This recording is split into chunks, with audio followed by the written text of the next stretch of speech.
stavljam belo meso, preklapam i samo ću malo da izlupam. Isto tako i drugo belo meso. Stavite jedno belo meso na radnu površinu, začinite onako dobro. Dodajte kačkavalja, znači ako koristite, ja ovdje imam 150 grama, pola otprilike stavljam. I isto ćureće grudi stavljam pola. I uzmite zatim ovu stranu i lagano urolajte do kraja.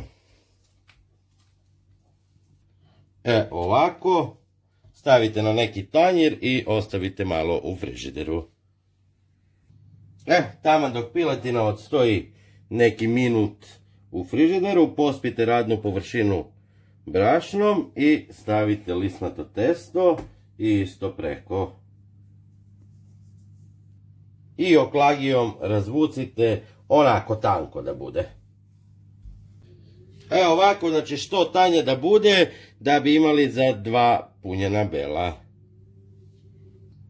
I evo nakon 10 minuta uzmite i secite testo, znači otprilike po sredini podelite ga. Stavite onda belo meso preko, znači isto na sredinu. Povucite ovaj deo ka vama i malo zategnite. Ovaj drugi deo preko ovog dela, znači isto da prođe, malo zategnite, slobodno. I krajeve prebacite preko s jedne i druge strane. I lepo malo istiskajte rukom da se testo lepše zalepi. I okrenite ga na ovu stranu. Tako i drugo belo meso. Kada ste to sve završili, na kraju jedno jaje razbijamo i umutimo ga dobro. Kada ste umutili jaje, ubacujem ovo u pekač, možete i na pleh. Neću zatvarati pekač, samo ću iskoristiti da se opeče i malo samo rukom ovako natisnite u pekaču. I uzmite nekom četkom jaje i lepo premažite oba dela.